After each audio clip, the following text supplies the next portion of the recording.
بسم اللہ الرحمن الرحیم۔ دی ایجوکیٹر آن لائن کلاسز میں میں ہوں آپ کی معلمہ روزینہ عمران، آپ کو خوش آمدید کہتی ہوں۔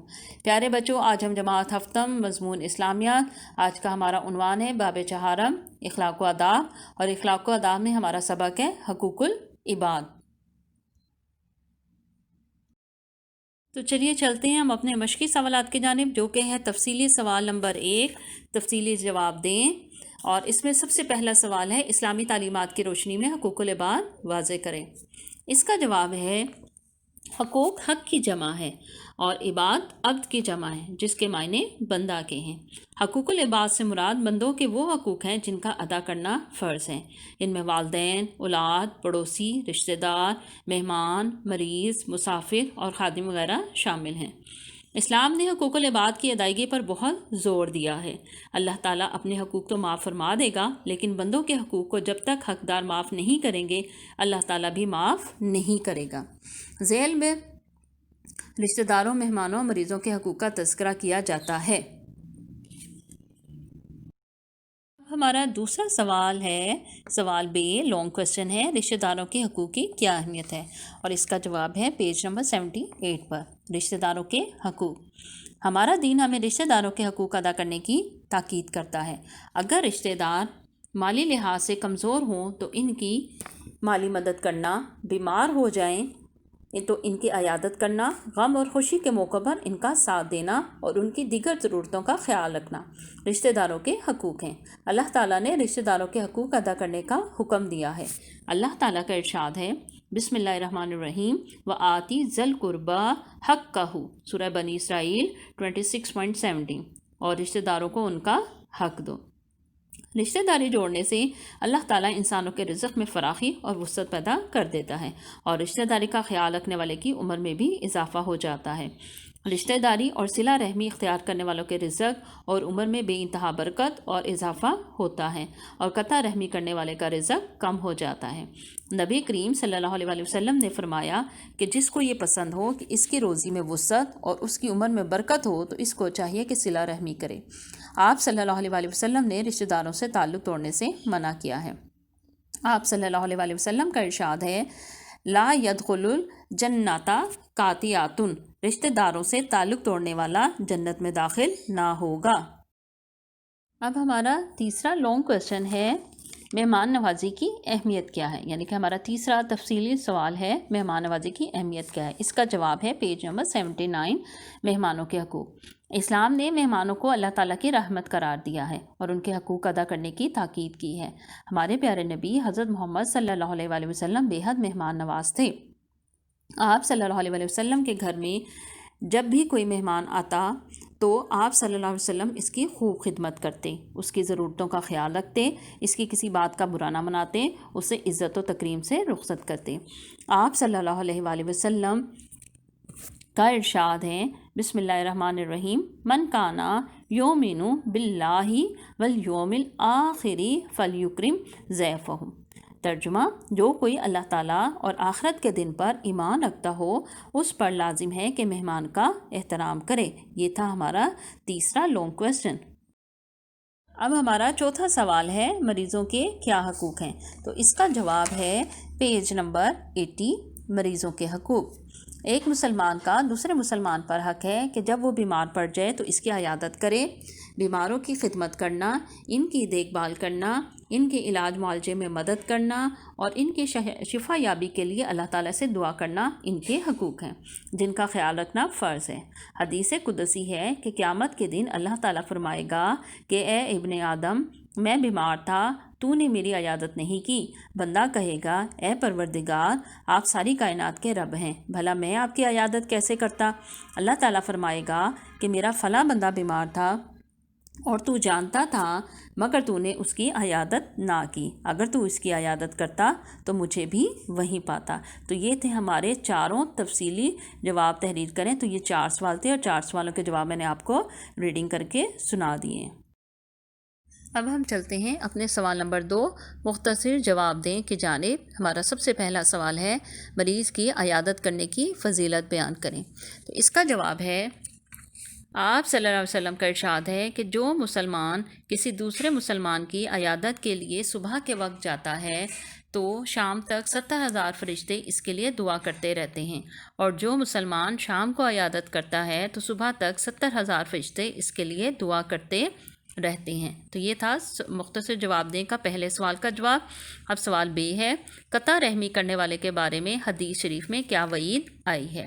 تو اس کا جواب ہے، آپ صلی اللہ علیہ وسلم کا ارشاد گرامی ہے، لا يدخل الجنۃ قاطع، رشتہ داروں سے تعلق توڑنے والا جنت میں داخل نہ ہوگا۔ اب ہمارا تیسرا سوال ہے، سوال جیم، مہمان کی عزت کے بارے میں کوئی حدیث بیان کریں۔ اس کا جواب ہے، آپ صلی اللہ علیہ وسلم کا ارشاد ہے، من کانا یؤمن باللہ والیوم الآخر فلیکرم ضیفہ، جو کوئی اللہ تعالیٰ اور آخرت کے دن پر ایمان رکھتا ہو اس پر لازم ہے کہ مہمان کا احترام کرے۔ اب ہمارا سوال نمبر 2 کا چوتھا سوال ہے، مریض کی عیادت کے کوئی 2 آداب بیان کریں۔ جواب، ہمیں چاہیے کہ ہم مریضوں کی عیادت کے لیے ضرور جائیں، ہو سکے تو ان کے لیے پھولوں کا تحفہ لے کر جائیں، ان کی خدمت کریں اور ہمدردی سے پیش آئیں۔ اور اس مختصر جواب دیں کا آخری سوال ہے، حضور اکرم صلی اللہ علیہ وسلم اپنے مہمانوں سے کیسا سلوک کرتے تھے؟ تو اس کا جواب ہے، ہمارے پیارے نبی حضرت محمد صلی اللہ علیہ وسلم بے حد مہمان نواز تھے۔ آپ صلی اللہ علیہ وسلم کے گھر میں جب بھی کوئی مہمان آتا تو آپ صلی اللہ علیہ وسلم اس کی خوب خدمت کرتے، اس کی ضرورتوں کا خیال رکھتے، اس کی کسی بات کا برا نہ مناتے، اسے عزت و تکریم سے رخصت کرتے۔ سوال نمبر 3 ہے، خالی جگہ پر کریں۔ اب آپ اپنی سلائیڈ پر دیکھ سکتے ہیں کہ سرخ روشنائی سے لفظ خالی جگہ میں لکھے ہوئے ہیں۔ سب سے پہلے ہے، عبد کے معنی ڈیش کے ہیں، عبد کے معنی بندہ کے ہیں۔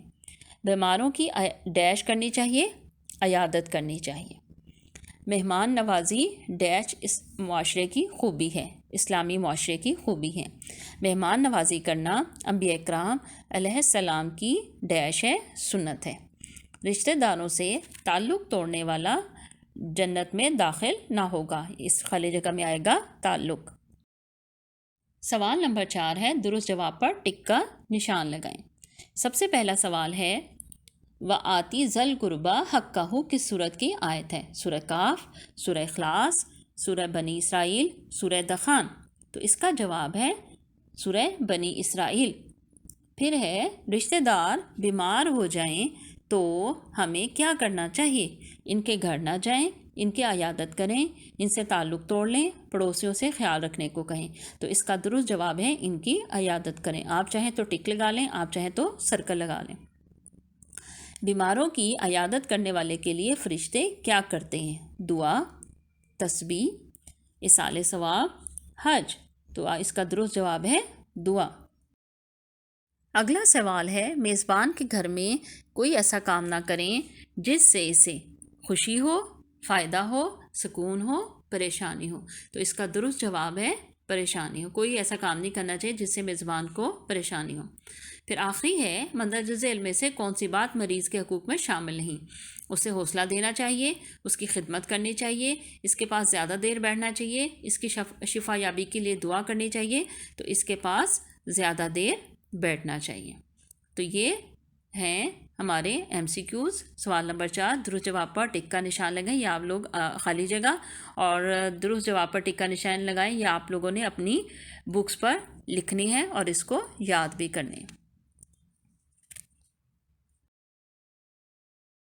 اب ہم چلتے ہیں اپنے حفظ و ترجمہ کی جانب، جو کہ ہے پیج نمبر 7، ہماری اسلامیات کی کتاب کے پیج نمبر 7 پر ہے، اور یہ حفظ و ترجمہ ہے۔ بسم اللہ الرحمن الرحیم، میں تلاوت کرتی ہوں، آپ لوگوں نے اس کو یاد کرنا ہے اور اس کا ترجمہ بھی یاد کرنا ہے، دعا بھی یاد کرنی ہے اور ترجمہ بھی یاد کرنا ہے۔ بسم اللہ الرحمن الرحیم، ربنا لا تؤاخذنا ان نسینا او اخطانا ربنا ولا تحمل علینا اصرا کما حملتہ علی الذین من قبلنا ربنا ولا تحملنا ما لا طاقت لنا به واعف عنا واغفر لنا ورحمنا انت مولانا فانصرنا علی القوم الکافرین۔ یہ ہے سورہ بقرہ کی 286.2 2 آیت ہے، اور اس کا ترجمہ ہے، اے ہمارے پروردگار، اگر ہم سے بھول یا چوک ہو گئی ہو تو ہم سے مواخذہ نہ کرنا۔ اے ہمارے پروردگار، ہم پر ایسا بوجھ نہ ڈالنا جیسا تو نے ہم سے پہلے لوگوں پر ڈالا تھا۔ اے ہمارے پروردگار، جتنا بوجھ اٹھانے کی ہم میں طاقت نہیں اتنا ہمارے سر پر نہ رکھنا، اور اے ہمارے پروردگار، ہمارے گناہوں سے درگزر فرما اور ہمیں بخش دے اور ہم پر رحم فرما، تو ہی ہمارا مالک ہے اور ہم کو کافروں پر غالب فرما۔ اب ہمارا گھر کا کام ہے سبق حقوق العباد، رشتہ دار، مہمان، مریض کے تفصیلی اور مختصر جوابات آپ لوگوں نے اپنی نوٹ بک پر تحریر کرنے ہیں اور یاد بھی کرنے ہیں۔ پھر اس کے بعد ہے معروضی مشق کتب پر لکھنی ہے اور یاد کرنی ہے، اور حفظ و ترجمہ میں سورہ بقرہ کی آیت نمبر 286.2 پیج نمبر 7 پر ہے، یہ آپ لوگوں نے یاد کرنی ہے۔ اپنا بہت سارا خیال رکھیے گا۔ اللہ تعالی ہم سب کا حامی و ناصر ہو۔ اللہ حافظ۔